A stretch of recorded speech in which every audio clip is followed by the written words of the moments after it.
এই মুহূর্তে সারা বিশ্বের অন্যতম বড় খবর একটা বাংলাদেশের প্রাণকেন্দ্র ঢাকাকে কেন্দ্র করে। কারণ বাংলাদেশের এই জনবহুল একটি জায়গা, একটি স্কুলের মাঠ, সেইখানে একটি জেট, বাংলাদেশি একটি জেট F7 বলে প্রাথমিকভাবে জানতে পারা গিয়েছিল। তার কারণ হচ্ছে গিয়ে মোহাম্মদ ইউনূস, যিনি প্রধান উপদেষ্টা বাংলাদেশের, তিনি একটি টুইট করেছিলেন এবং তারপর বেশ কিছু প্রশ্ন তৈরি হয়েছে।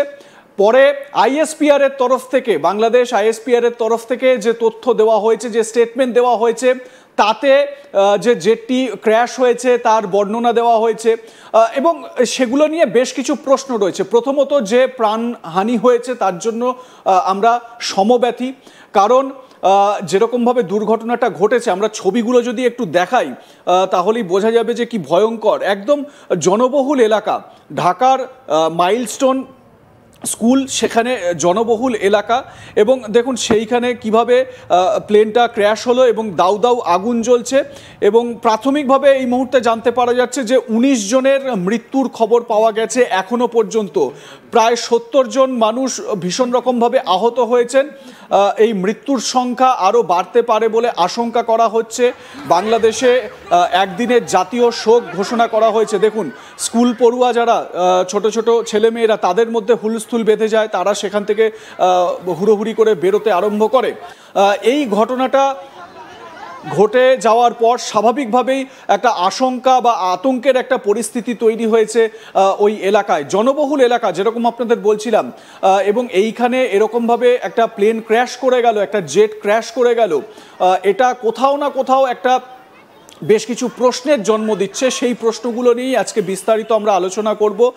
প্রথম অবশ্যই জানিয়ে রাখি, যারা মারা গিয়েছে, স্কুল পড়ুয়াও অনেকে রয়েছে এই মৃত্যুর তালিকায়, তাদের প্রত্যেকের পরিবারের প্রতি সমবেদনা, আমরা সমব্যথী এবং তাদের জন্য এই যে গ্রেট লস, সেই সময় তাদের পাশে আমরা রয়েছি। এই বলে আমরা আমাদের পরবর্তী যে অংশ সেইখানে আসব, বেশ কিছু আলোচনা আমরা করব। আমার সঙ্গে এই মুহূর্তে অনলাইনে সরাসরি এ বিষয়ে কথা বলার জন্য যোগ দিয়েছেন প্রাক্তন সেনাকর্তা কর্নেল দীপ্তাংশু চৌধুরী। কর্নেল চৌধুরী, আপনাকে স্বাগত আজ তাক বাংলায়। কর্নেল চৌধুরী, আমরা আলোচনা এগিয়ে নিয়ে যাওয়ার আগে বেশ কিছু বিষয় যেগুলো নিয়ে প্রশ্ন উঠেছে, এই জেট হঠাৎ করে ভেঙে পড়লো একটা লোকালয়ে, এরকম জনবহুল এলাকায়, কিছু প্রশ্ন উঠেছে। এক এক করে সেগুলোকে আমরা বিস্তারিত আলোচনা করার চেষ্টা করি।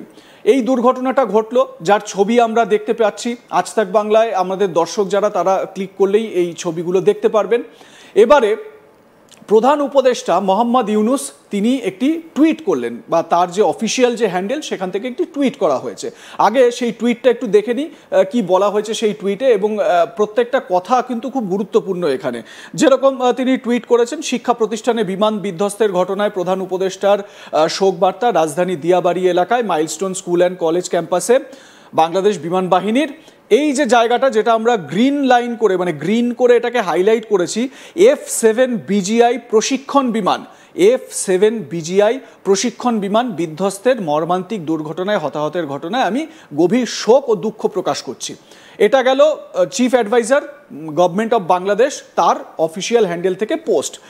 এবারে বাংলাদেশ আইএসপিআর এর তরফ থেকে কি পোস্ট করা হচ্ছে, কি বিবৃতি দেওয়া হচ্ছে, সেটাও একটু দেখাই, তাহলে আপনারা পুরো বিষয়টা বুঝতে পারবেন। এই দেখুন, বিমান বাহিনীর একটি যুদ্ধ বিমান আকস্মিক দুর্ঘটনায় বিধ্বস্ত, যেখানে লেখা হচ্ছে বাংলাদেশ বিমান বাহিনীর একটি FT7 BGI যুদ্ধ বিমান, ইয়েলো মার্ক করে আমরা দেখিয়ে দিচ্ছি, FT7 BGI যুদ্ধ বিমান।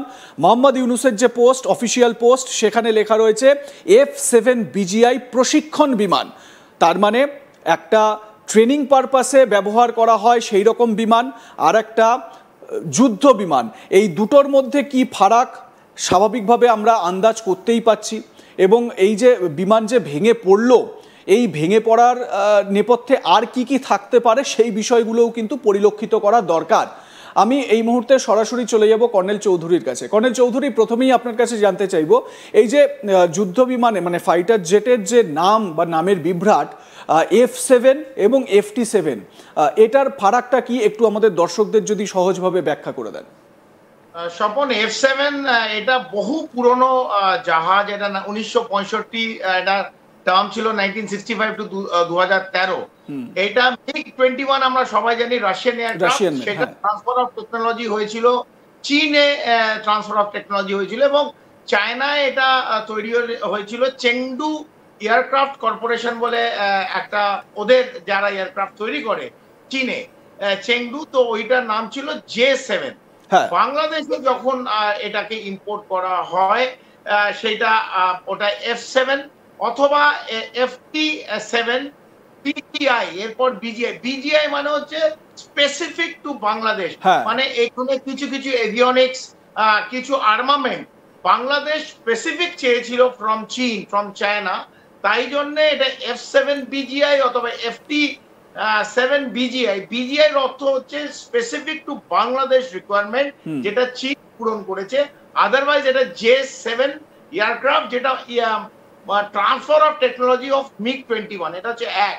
দ্বিতীয়ত F7 আর FT7 এর মধ্যে দুটো যে ডিফারেন্স, F7 হচ্ছে is a single engine multi role fighter aircraft, যেমন MiG-21 it's an fighter aircraft, ওর আর্মামেন্ট আছে, ওর এভিয়নিক্স আছে, ওর রাডার সিস্টেম আছে, so it's an fighter aircraft use for combat role. আর FT7 যেটা অ্যাকচুয়ালি যেটার আজকে বিভ্রাট হয়েছে অথবা অ্যাক্সিডেন্ট হয়েছে, F7 হচ্ছে ইজ আ ট্রেনিং এয়ারক্রাফট, যেটা নতুন পাইলটরা অথবা যে ক্যাডেটরা প্রথমে যায়, যারা পাইলট পরীক্ষা পাস করে এবং তাদের ট্রেনিং দেওয়া হয় before getting a aircraft or a combat aircraft, পাইলটদের তাদের যে ট্রেনিং দেওয়া হয় সেই ট্রেনিং এয়ারক্রাফট হচ্ছে FT7 BGI। তো FT7 যেটা অ্যাক্সিডেন্ট আজকে হয়েছে, ক্র্যাশ করেছে, ইজ অ্যান ট্রেনিং এয়ারক্রাফট, যার মধ্যে দুজন বসে, জেনারেলি দুজন বসতে পারে। আমরা সেই ছবিটাও স্ক্রিনে দেখাচ্ছি, কর্নেল চৌধুরী যেরকম ব্রিফ করছেন সেই অনুযায়ী আমরা স্ক্রিনেও সেই এয়ারক্রাফটগুলোকে দেখাচ্ছি। কর্নেল চৌধুরী, যেটা আপনি বলছিলেন, সামনে ট্রেনিং পাইলট বসে, পেছনে ট্রেনার বসে, কোন সময় নেভিগেটর বসে, আমরা নেভিগেটর বলি, to navigate the pilot, the training pilot. ও কিরম ওড়াচ্ছে, ওখানে ডামি আর্মামেন্ট থাকে, how he is following the radar system, নিচে গ্রাউন্ড টু এয়ার কিভাবে কমিউনিকেশন হচ্ছে, এই যে ট্রেনিং পার্টটা, বেন এই পাইলট যখন ট্রেন হয়ে যাবে তখনও F7 ওড়াবে, কিন্তু যতক্ষণ না ট্রেন হচ্ছে তখন ওই একই aircraft FT7 it is a training aircraft, but it is only for a training pilot, যেটা আজকে আমরা জানি একজন ফ্লাইট লেফটেন্যান্ট, মানে খুব দুর্ভাগ্যজনক স্বপন, তার ডেথ হয়েছে। কিন্তু এই আমরা নিশ্চিতভাবে খুব দুঃখিত, এবং জনবহুল এলাকায়, জনবসতি এলাকায় গিয়ে অ্যাক্সিডেন্টটা হলো, ক্র্যাশ করলো। অনেকগুলো প্রশ্ন আমরা নিশ্চিতভাবে যখন আলোচনা আগে যাবে ডিসকাস করব, কিন্তু দুর্ভাগ্যজনক যাদের আজকে মৃত্যু হয়েছে